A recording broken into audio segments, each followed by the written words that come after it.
All right, Gnosis. Big bad Nosy boy. What up? Ah, you've returned. You may recall that I've spent eons trying to recover my lost memories. It is an exhausting effort that has taxed me to my limits. There is still so much locked within me, but I cannot access it without more power. When I extracted the energy of the pages from the library to create the portal, I realized I could use that same power to reassemble my memories. If you empower me by bringing me more pages, I will make it worth your while. I know you too have memories you've lost. Surely you must wonder why you are here, and who you really are. Therefore, in exchange for the pages, I will tell you what I learn about your past. Does this offer appeal to you? It does. How many pages do you need? Because here's my thing. I in for a penny, in for a pound. I kind of think, let's explore what it means to give Gnosis everything. Trusting that the knowledge that we give Gnosis ultimately will be helpful, right? Gnosis will see the folly of Elil's ways. Gnosis will see everything that's come before and not desire to cause destruction. I just fear that something like this, a Cthulhu-esque being at the bottom of the ocean with all this knowledge and power, terrifies me. One god is not a good thing, in my opinion. Like, it scares me like that, you know? It's like I said before, I want them all to work together. How many pages do you need? It seems you have 14 pages now. I will need 2 of them to begin reconstructing my memories. I will share with you any information that might be relevant to your identity. Do we have a deal? All right, let's do it. Very good. What you got for me? It is done. Now allow me to share what I have found. As you may have gathered, everything we are doing now is part of a great cycle. We have done all these things before, and we will do them again. But it has not always been this way. There was a time when we gods retained access to our memories. Each of us had our domains of power, knowledge, revelry, ingenuity. But there was only one world forged by the original creator at the dawn of time. Eons went by, and eventually the original creator grew tired of observing their world. They wanted to find out what the rest of us would do with the power of creation. So they brought the cycle into being. Oh my gosh, I'm the original creator, and I decided that I wanted to know nothing of this and see what they could do with my help. The world would be reborn again and again, and each time one of the gods would have the opportunity to shape it as they saw fit. Which brings us to your role in all of this. You were the one chosen to speak with the gods in this in-between realm we call the ocean. Your actions would indirectly determine the creator of the next world. Within the ocean, none of us would be aware of our divinity or have access to our memories, thus keeping the process as pure and unbiased as possible. That is all I can recall for now. What would you do if you became the creator? I have had a great deal of time to think on this here in the depths. More than anything else, I would want my world to guarantee the safety of all mortals. Of course, there will always be those who disobey and attempt to threaten the peace. These mortals I would separate from the rest to prevent from contaminating my society. Perhaps a use could even be found for them. Oh boy, I've read about you in the book. What happened to the original creator? Are they still around? Are you the original? Maybe Gnosis is the original creator. I believe they still exist in some form or another, yes, but I am unsure of the details. We may learn more of that if we are persistent. Thanks for the information, Gnosis. Of course. You know where to find me. I have some pages to give. Seems you have 12 now. I will need 3 to continue rescript. Let's do this. We're going all the way in. Very good. It is done. This time I have learned more about the destruction and creation of gods. Before the cycle started, there were other gods besides those who inhabit the ocean now. My memories of these deities are hazy and indistinct. All I know for certain is that they no longer exist. For the most part, we gods are immortal. We do not perish of sickness or old age as mortals do. Nevertheless, it seems there are ways to erase even a god from existence. A creator, for instance, can choose to remove all traces of a god from their world until the cycle begins again. While the original creator had the power to erase gods more permanently. There is also precedent for mortals ascending to godhood by the original creator's power. At least 2 such events have occurred in the history of the cycle. In the first case, 2 children were banished from their home and ended up in the ocean quite by accident. In the second, a larval creature arrived here after a long journey following its birth. Of course, now we know these beings as Ketri, Esti, and Lutra, and they have since become true gods, capable of creating new worlds if they are selected by our process. I can only assume the original creator was responsible for their transformation. Perhaps this means you, too, were ascended from a mortal state to become what you are now. Eat them all, man. Just nom on these pages. So am I a god too, then?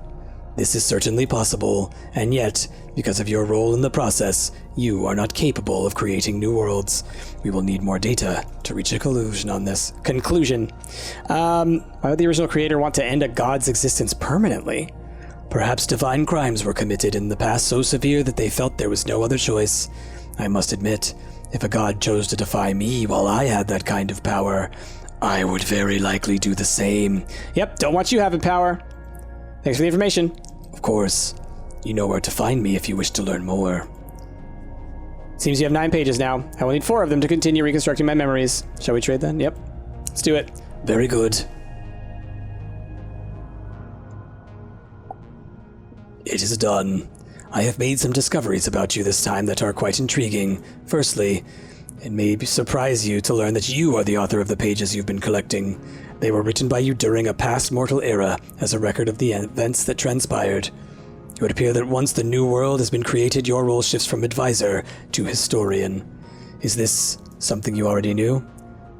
I had no idea that might be the case. Yes. I suppose that's to be expected. But there is more. As far back as my memories now reach, you have always been with us, and you have always been a god. Like Amar, Alethea, and myself, you are not ascended from a mortal state.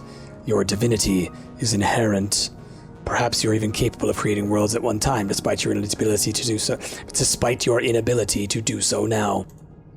Of course, disregarding the details of your past, your role during this part of the cycle is crucial. Without you, none of us would be able to create anything. I'm totally the original creator. The original creator wanted to know what it was like to live in the world of creation, wanted to know what it was like to see what these gods did as creation, and as a historian living in the space, I am the creator experiencing creation and understanding creation. I think that's the case. So I'm a god too. I'm not sure how I feel about that. Understandable. I too was overwhelmed when I first began piecing together the fragments of my lost memories, but I commend you for seeking out this information regardless. Not everyone is willing to do what it takes to learn the truth. Whenever there's something in squiggly lines, it scares me. Is there anything that you're remembering that you're not sharing? If I were to relay every bit of minutia about my memories to you, we would be here for ages, and you would learn little of consequence. I'm giving you the facts I believe you will find most relevant to your identity. Nothing more, nothing less. All right, that's all for now. Of course. At this point, I feel I am close to learning the full truth about you. Bring me 5 more pages and we can finally get to the bottom of all of this. Eat 'em. Our past trades have empowered me greatly. Thank you for that. It seems you have 5 pages now. I will need all of them to finish reconstructing my memories. Here's what I'm worrying about. I think Gnosis is lying to me. I think Gnosis already knew all of this stuff. Gnosis is drip feeding me information to get all the pages so that when I give him the last set of pages, ha ha ha, I got you. You know what I mean? And if I am not yet powerful enough to create the new world, this final exchange should make it a certainty. Shall we proceed?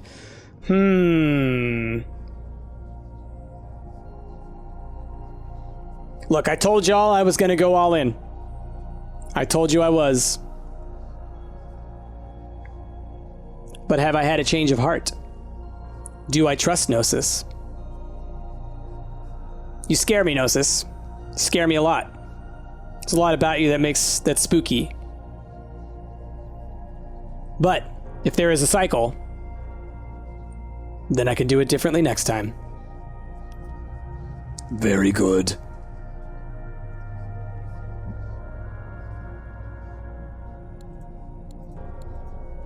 Is everything all right, Gnosis? Yes. My apologies. I needed a moment to process what I had seen. I know who you are now. But before we discuss that, I will tell you something I have known since the beginning. I am the creator you wrote about within the pages. Yes, that I knew. The world you described was my own, and I plan to make it that way once again. It is the best possible world for the mortals to inhabit. What? You could have told me that before. Why did you deceive me? I see, but you only get to do that if you become the creator. I am very confident that will come to pass. The god who accumulates the most power here in the ocean is the one who becomes the creator, and with your help, I have become vastly powerful indeed. Now, as I promised, I will tell you who you are. When the cycle was first put into place, the original creator surrendered their powers of creation, but they didn't want to be removed from the process completely. Yep, called it. It was me. So they locked away their memories just like the other gods and became their advisor, because they wouldn't remember the events of the previous worlds. Each one would feel fresh and unique. There would be no more boredom. So, you are the original creator. Or, what's left of them at least. Which means, it is because of you that we are all consigned to this cyclical process for all eternity. Why? Why must the cycle exist? Do you even know the answer any longer? The cycle, it needs to exist because it's only fair that every god gets their turn to create. Such power should be shared, not hoarded. Cycle needs to exist for the sake of the universe. Stagnation sets in when something remains the same for too long. I don't really feel like I shouldn't exist anymore. I made that decision as a different person, and now I can't undo it.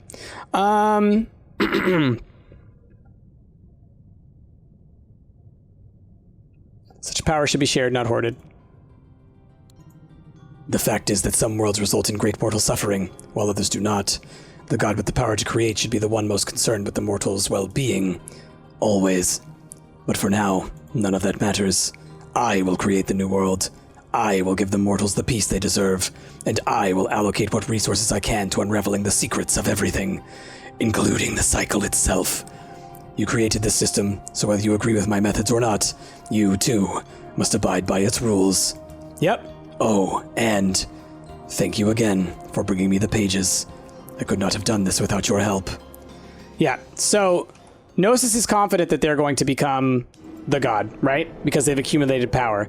I don't necessarily think that's the case, because I think that power is not necessarily what Gnosis thinks it is. I think that's the problem of knowledge, is not understanding that there are other powers at play. Heh, so, now you know all about yourself, huh? You know the infinite cycle, this endless death and rebirth of the universe, that was your idea. And it was set in motion by you an eternity ago. How you feeling about that, buddy? It doesn't seem like it was my choice. It feels like someone else did it, and now I'm supposed to take ownership of it. It's familiar, just the tiniest bit. I don't remember making that decision, but it rings a bell. I don't know. I'm not sure if my identity feels any clearer now than it did before. Yeah, I'm taking ownership of it. Makes sense. Without any memories to back the stuff up, I can see how it wouldn't sound real. But it's all true. I remember it, even if you don't. Of course, you didn't get this information about yourself for free, did you? Gnosis is very powerful now, thanks to you. Practically guaranteed to become the creator. You ready to see what happens? I don't regret my decision. I'm kind of looking forward to seeing how Gnosis managed things. Gnosis worries me, but I had to know the truth. I think it was worth the trade. I'm not sure now. The more I think about it, the more concerned I am about what Gnosis will do with the new world. Yeah, no kidding, buddy. I'd be scared if I didn't know, too. But I do know, and believe me, it's gonna be interesting. Remember, we're gonna witness the birth of a real world pretty soon. Real mortal beings, real joy, real suffering. It's not just a show for our amusement, or a simulation or whatever. That said, there's no point to the cycle if we get the same world every time, right? Gotta give all the gods a chance, or else it might as well not exist. Anyway, you made your choice, buddy. And soon, you'll certainly get to see the repercussions of that choice. Interesting. So how do you start the new world? So Gnosis offered me a deal to tell me the secrets about who I am. Alright, we already did that. Yep, that's what Gnosis likes to do. Important knowledge is rarely free, you know? Don't you know who I am? Couldn't you tell me? Yeah, okay, buddy, I see what this is all about. I'll give you two simple answers. Yes, I know who you are, and no, I will not be the one to tell you. Why not? Because you told me not to, ages and ages ago. I've forgotten half of what I ever knew back then, but that I've always remembered, and I've always honored it. Why would I have said that? I don't know. It was never totally clear to me. I think maybe you felt like it spoiled the whole arrangement somehow. Anyway, Gnosis has made no such agreement with you, so if you really want to know, take it up with him. But can I really trust Gnosis? Ha! Can't make that choice for you, buddy. Tell you this much, though. What Gnosis tells you will all be the truth. They don't peddle lies. Their information is all legit. And remember what you're giving them in return. You know the pages make Gnosis more powerful. Might have an impact on how things turn out for the new world, yeah? Well, I wish I would have talked to you beforehand. So how do we start the new world? All you gotta do is pick up the gift. It'll be the end of your time here once we kick things off. So, make sure you tie up all your loose ends first. Well, I'm ready. I'm sad that Gnosis may become the god just simply for me answering those questions, but you know what? Gnosis is knowledge, and I really went down that rabbit hole of knowledge. The next time I do this, I don't need to do that again. Because if there's one thing that I, being the player of this game, am changing about this cycle, is that I'm keeping this knowledge. And I'll be able to move on with that. Interesting. I'm ready.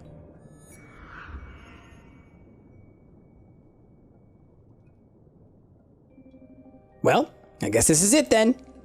I'm always excited to see what happens with the New World, but it also means we won't see each other for a while. Thanks for stopping by so much this time, buddy. It was good reflecting on things with you. But for now, it's time for us to part ways. Do we have to? I'm flattered, buddy. I really am. But yeah, it does have to happen. You guessed it. All part of the arrangement. I see. Goodbye then, Alil. Not goodbye forever. Next time we'll meet again. You won't remember me, but I'll get you caught back up. All right, that's enough talking, I guess. Let's get this show on the road. All right, let's see what happens. Oh, I can look around. Okay. Oof. What's happening? Whoa. Okay. I mean, yeah, I think Gnosis is going to be the one. Lutra? For a time, I continued to feel myself rising towards the heavens. Eventually, I came to a stop, and the blinding light around me slowly faded away. Somehow, I was suspended among the stars. In that silent void, I began to reflect on what Gnosis had told me. Could it really be that I was the original creator? The one who set everything in the universe in motion? Even the cycle itself? Whether or not it was true, my role was about to change. After the birth of the New World, I would become the historian, eternal observer and record keeper of every mortal age. Soon, I would be starting a new book, and filling its pages with all the events to come. I could sense that the gift of creation was ready to move forward. But was I? Wished I could speak with them one last time, and to my surprise, a portal opened before me. I smiled as Amar's familiar face appeared on the other side of the gateway. Whoa! What's going on, friend? I'm not sure how you're doing this, but it's good to see you. Something strange is going on. Is this the end of the world? I told Amar they were basically correct, but a new world would be taking this its place, and soon someone would be chosen to create it. Well, whoever gets to do that, I hope they think about everyone when they decide how it's gonna be. Anyway, are we gonna get to hang out sometime in this new world? I said I certainly hope so. Yeah, me too, friend. Suddenly, the view within the portal shifted, and Ketri and Esty appeared. New friend! We were wondering what happened to you. I assured them I was all right, and filled them in on the new world about to be born. Then asked what they planned to do once it was created. Well, whatever the new world's like, we want to help make it even better. We want people to get along and take good care of each other. So we'll try and show them how. I told them I was glad that they set such a good goal for themselves and wished them well. Thanks, new friend. See you around. Next, Alethea appeared, adjusting her goggles and looking thoughtful for a moment. Oh, well, hello. You can open portals too? Were you able to do this all along? I explained that I wasn't sure where the portal had come from either. Perhaps I created it unconsciously, or maybe it was under the control of someone or something else. I see, but more importantly, what is happening to the ocean right now? All the creatures are vanishing, and there's an odd bright light coming from the sky. I told Alethea about the new world and the process we'd all been involved in to choose a creator. My word! If only I had known all this before, everything would have... But no, I doubt I would have believed you anyway. Well, it sounds like there's many new discoveries still ahead of us, and that's always good news if you ask me. See you on the other side, my friend. Then a new image began to materialize, and for a moment I didn't understand what I was seeing. Oh, grown-up Lutra. He's a beautiful butterfly. It dawned on me that I was looking at Lutra, who'd become a huge and majestic moth-like creature. I asked how it felt to have undergone such a drastic change. This one feels new. Memories of this one, not clear. Hunger thoughts, very strong. Thoughts of others like this one, also strong. This one has much to do. Before I could respond, Lutra took flight and was gone, leaving me to ponder what its plans might be. Then, I heard a hauntingly familiar voice in my head. You hadn't forgotten about me, had you? It was unmistakably Gnosis. In case there was any doubt in your mind, I now have the greatest power among the gods. Suddenly, I felt as though I couldn't move or speak. The gift of creation is mine to use as I see fit. Perhaps, once I have shown you the world I have planned, you will understand why it is best for the mortals. Farewell, historian. We will meet again soon. Oh, darn. The feeling of being paralyzed left me. I had an idea of what Gnosis wanted to do from reading the book in the Library of Antiquity. But maybe things would go differently this time. Maybe Gnosis would choose to listen to someone's counsel. Either way, there was nothing left but to record what happened. Using the gift of creation, Gnosis brought the new world forth from nothingness. The mortals of this world sought knowledge eagerly. The cities were linked by a global network, allowing them to share information across any distance instantly. But conflicts broke out as the mortals developed differing ideas about who should have access to the network and what they were allowed to do with it. They split into factions, fought bitterly for control of the world's information. Once their weapons were advanced enough, these hostilities threatened their very existence, and Gnosis decided something had to be done. When the mortals govern themselves, deadly conflict is inevitable. For their protection, I must implement measures to prevent such behavior. Gnosis selected a few loyal mortals. Together they wrote laws and devised harsh punishments to discourage people from hurting one another. Widespread surveillance was necessary to enforce these laws, so the global network was repurposed to monitor the mortals whenever possible. War became a thing of the past, and once it was proven that people were safer when they had less freedom, it didn't stop there. Nature was subjugated next. Every available resource was harvested and exploited to support the new structures of society. Soon every mortal was assigned a job at birth, and only Gnosis and their closest associates were allowed to invent anything new.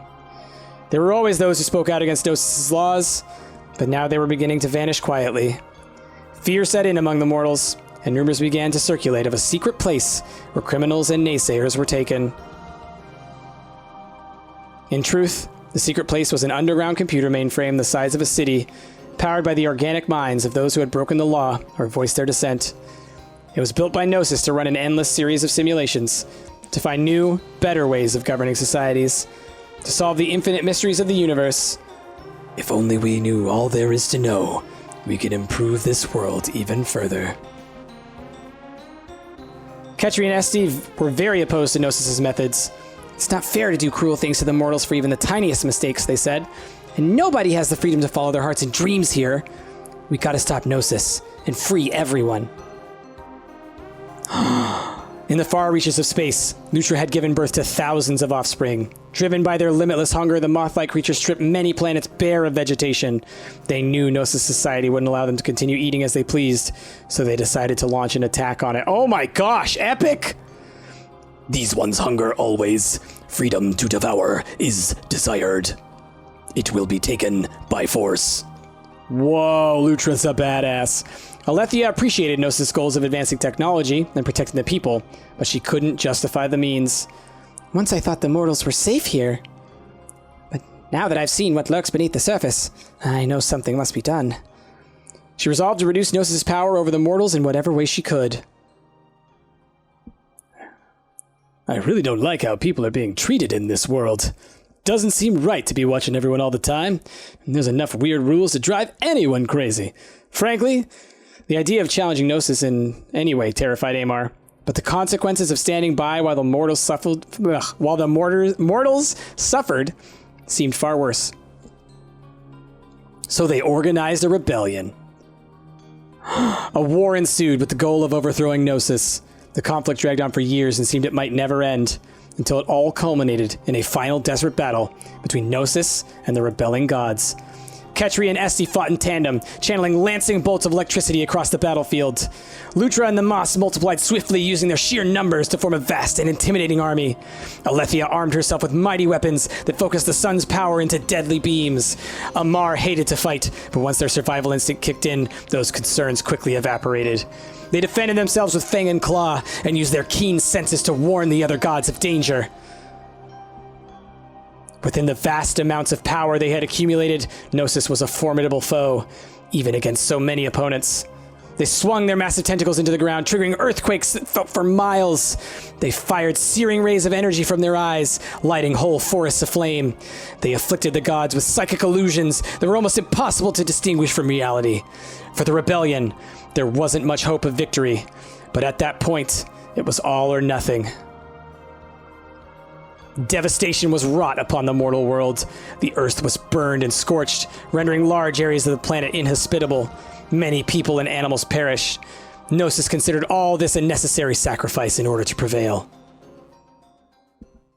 But in the end, the rebellion triumphed. Yeah!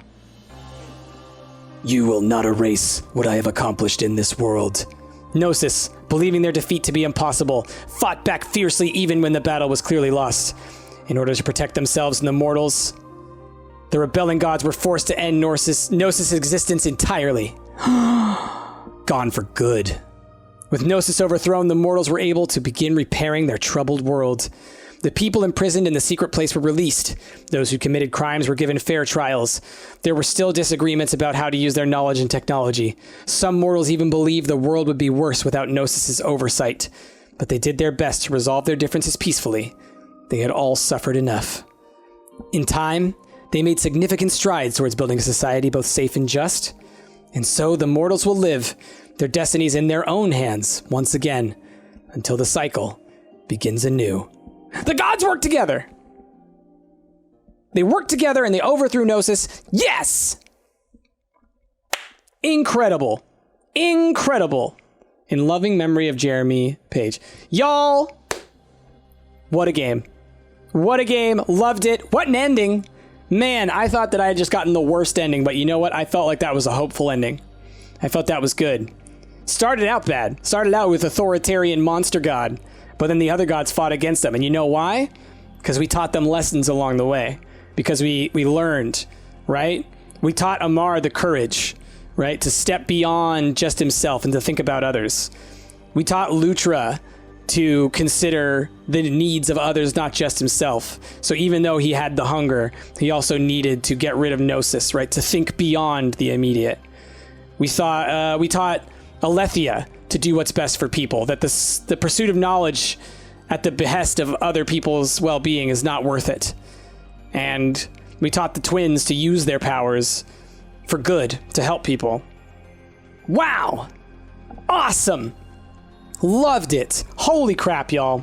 So, that was Mythic Ocean. I hope y'all enjoyed it. I want to go back and see the other endings. I don't know if I'll do it for playthroughs. I'll probably just do it for myself. But I had a lot of fun playing that. I hope y'all had a lot of fun watching it. I actually recorded this all in one afternoon. Man, oh man, really enjoyed it. Thank you for playing. Thank you for making such a great game. Wonderful.